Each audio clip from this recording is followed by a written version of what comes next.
আমি আসলে এখন নিজের জন্য একটু শিখছি অনেক কিছু, যেগুলো আমি একটু ভালো করতে পারবো। আর আমি এখন লাইভ প্রমোটিং, ফটোশ্যুট এবং উপস্থাপনা এগুলো কাজ করছি।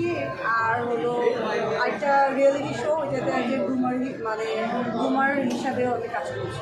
সামনে কি নাটকে কোনো কাজ করার ইচ্ছা আছে?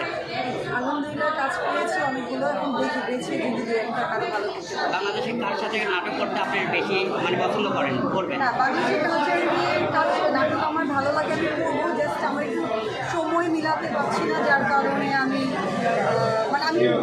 নাটকটা করছি না। তো ইনশাআল্লাহ দেখবেন। দর্শক যারা আছে তারা খুব তাড়াতাড়ি আপনার নাটক বা সিনেমা কোনো একটা কিছু দেখতে পারবেন। না দেখলেও আমাকে দেখবে, অনলাইনে আমাকে পাবে না। আমার কাজ হয়তো বা নাটকের মাধ্যমে আমাকে দেখবেন এমন না, দেখা গিয়েছে হয়তো বা আমি কোনো ব্র্যান্ডের প্রমোটিং করছি বা ফটোশুট করছি বা কোনো প্রোগ্রামের অ্যাঙ্কারিংয়ে কাজ করছি, দেখবেন ইনশাআল্লাহ আপনাদের সঙ্গে থাকবো, দেখবেন। আপু, আপনার বড় পর্দায় কাজ করার ইচ্ছা আছে কিনা? ভাই এত পছন্দ